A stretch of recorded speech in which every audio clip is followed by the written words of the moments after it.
สบายดีพี่น้องเฮาเนาะโมอนีกาเช่นเก่าเช่นเคยพี่น้องคือเก่าคือเดิมไปสวนคือเก่ามื้อนี้บรรยากาศครึมๆพี่น้องน้ำบ่มีแดดพี่น้องไปเก็บหมากสมโอพี่น้องเผื่อสินำเอาไปขายพี่น้อง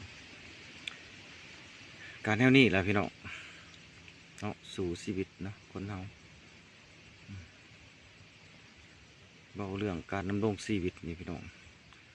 ถ้าไผบ่อันนั้นใจแข็งนี่ก็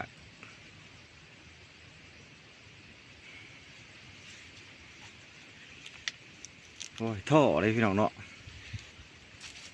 กับการใช้ชีวิตประจำวันนี่นะพี่น้องว่าเฮามาสังเกตเบิ่งว่าเฮาเฮ็ดหยังคือกันพี่น้องเนาะเอาเฮ็ดน้ำไห้น้ำสวนของปลูกของฟังพี่น้องแต่ว่าการสนองมันนะพี่น้องเนาะมันบ่คุ้มค่าเฮามาเบิ่งเนาะยกตัวอย่างคือข่อยมาเก็บหมากไหม้ในสวนนี่พี่น้องนะพี่น้องมาเก็บเอาหมากไหม้ยังไงไปขายพี่น้องเนาะหมากหลายหนึ่งพี่น้องวัดเอาไปขายหั่นโอ้ยราคาก็บ่มีเลยพี่น้องแต่ว่าก็ต้องสู้ไปเฮ็ดไปนะพี่น้องเพื่อความอยู่รอดพี่น้องเมื่อยพี่น้อง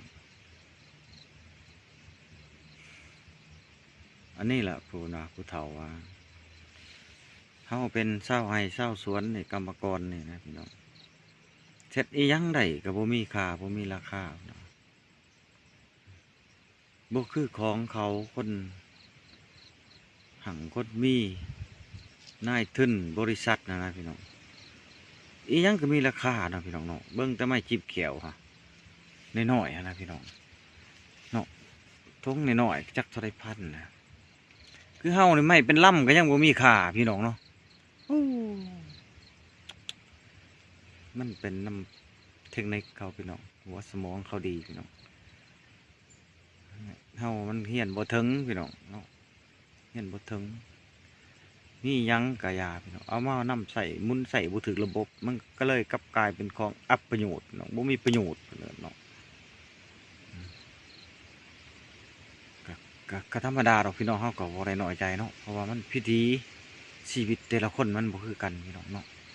และอีกอย่างคนเฮามันก็แต่ละคนมันเลือกเกิดบ่ได้ดอกพี่น้องเนาะคือข่อยไปขายนี่นะพี่น้องก็สิเว้าเด้อมักเกี้ยงมักนาวมักสมโอยังกะยาข่อยเคยเอาไปขายพี่น้องคนเฮาบ่คือกันเด้พี่น้องแต่ละคนผู้เพิ่นมาซื้อนะ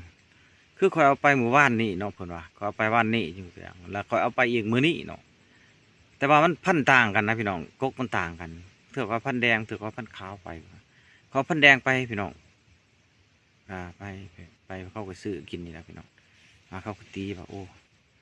วันนี้เขาตีว่าโอ้พันธุ์ตัวแดงบ่แซ่บมันบ่คักคนว่านี่ข่อยก็เอาเขาไปเนาะแต่ความจริงแล้วหลายคนนะว่าพันธุ์ตัวสีแดงหันแซ่บเขาว่านะพี่น้องแต่ก็มีบางคนเขาว่าโอ้ตัวนี้บ่แซ่บจังสันจังสีนะพี่น้องเฮาเป็นเจ้าของผู้เอาไปขายนี่โอ้เนาะพี่น้องบ่จักสิปรับนำเขาเลยคันเอาตัวขาวไปเขาก็มีบางคนตีว่าโอ้ตัวขาวนี่บ่แซ่บเอาตัวแดงแซ่บกว่าเพิ่นว่าเนาะคนเฮามันมักบ่คือกันพี่น้องแต่ว่าจังไดก็ยาพี่น้องมันเบียกของเฮาพี่น้องเนาะเขาก็บ่ว่าเขาผู้ใดมักเขาก็ซื้อกินผู้ใดบ่มักก็แล้วนะพี่น้องเนาะซื้อกะซ้ำเฮาขายได้ซื้อได้นะพี่น้องเนาะเขาก็บ่ว่าดอกสิไปกดดันเขาหลายมันก็มีนโยบายกันอยู่ในนั้นนะแต่ว่าคือข่อยมีในสวนจังซี่นี่เนี่ยล่วงหลายนี่แต่ละกกนี่เต็มนี่พี่น้องส่วนว่าข่อยบ่ได้เอาไปขายเนี่ยนะพี่น้องมันหล่นอยู่ในสวนข่อยเชื่อว่าข่อยรูปข่อยบ่ได้รูปเลยพี่น้องมันสิหล่นใส่สวนข่อยนี่นะข่อยบ่ได้รูปเลยเนาะมันหล่นลงมามันก็เน่าเปื่อยอยู่นี่สุดท้ายมันก็ละลายกลายเป็นเปื่อยเป็นฝุ่นเป็นอีสังนะพี่น้องเนาะเป็นเกินว่าฝุ่นถาดสีเขียวเลยพี่น้องสดๆเลยตัวนี้มีประโยชน์คือกันพี่น้องเนาะก็บ่รูปหรอกพี่น้องโอ้เนาะพี่น้องเนาะเอาสู่ชีวิตไปน้ำกันพี่น้องเนาะพี่น้องเฮามื้อนี้มาเก็บสมโอจะน้อยกับเขาเมื่ออีกพี่น้อง ก็สิมีอยู่มาเกี่ยงมันยังนี่นะพี่น้องไปนำเลยไปเที่ยวตลาดพี่น้องคันเอาไปกับบ่เรือหรอกพี่น้องเอาไปแต่ละเที่ยวเลย100กูหน่วย200หน่วยว้ายไปขี่รถไปฮอดแล้วก็กลับมาคืนรถแล้วเขาก็ซื้อกินดีอยู่ดอกพี่น้องส่วนได้นี่พี่น้องสวนกล้วยเลยพี่น้องพี่น้องสวนกล้วยนี่โอ้เพิ่นมีพี่น้องมาพักเช้าหลายอยู่ครับโอ้ยประเภทมากใหม่บางอย่างนี่เอาไปนี่บ่เหลือแล้วพี่น้องผู้ใดมีก็เอาล่องไปเลาะไปขายเบิ่งเนาะไปติดต่อเบิ่งข่อยนี่ก็มีหลายแหละบ่มีเวลาแน่พี่น้องก็หลายเวียกแน่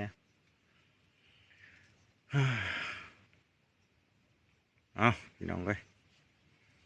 สู่น้ำกันเด้อพี่น้องเด้อขอบใจพี่น้องที่เขามาติดตามเยี่ยมมาส้มพี่น้องเอาขอให้ผ่านไปน้ำกันพี่น้องชาว YouTube เฮาเป็นกำลังใจเด้อพี่น้องเด้อสู้ๆ